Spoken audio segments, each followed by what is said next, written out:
覺得有夢想嘅人都可以有一個扎根嘅土壤，係咪啊？創造自己嘅價值，即係唔單止健康啦，亦都唔係可以話完成一份好簡單嘅工作嘅。每一個有腦嘅人，佢都可以睇到佢嘅成果，每一份堅持都能夠開花結果。我今日咧成為藍寶石領袖咧，佢其實對我嚟講咧，唔單止係一個榮耀，更係一個沉甸甸嘅認可。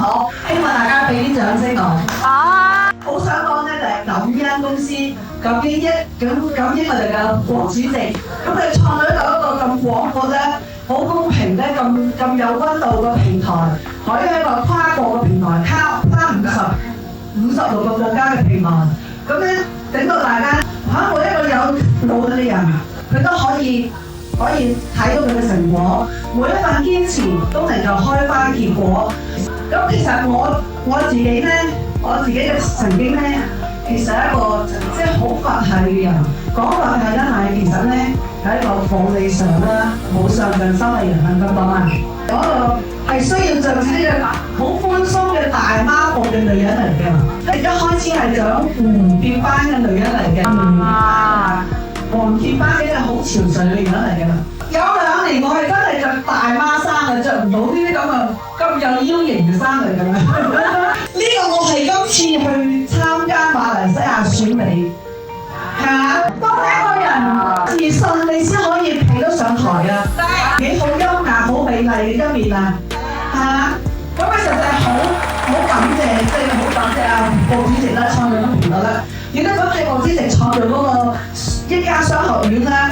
一家商學院推廣嘅培訓咧，其實我係領悟到好多嘅人生價值，亦都可以接觸到好多優秀嘅人，好似日本嘅長命男拉室，人哋72歲都可以做到嗰個皇冠領袖。咁我諗下一個都係我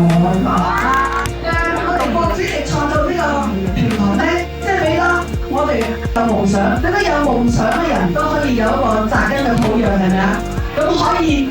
係啦，咁佢又可以做自己上去創造自己嘅價值，即係唔單止健康啦，亦都唔係可以話完成一份好簡單嘅工作咁係簡單。咁其實我哋傳播你意外，係咪啊？喺個心可以有一個好值得投入嘅，可以薪火相傳嘅事業嚟嘅。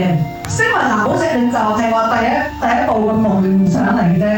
咁其實呢個夢想咧係我自己創造出嚟嘅，係我係值得擁有嘅。哇！唔係終點，而係我嘅新嘅起點嚟㗎。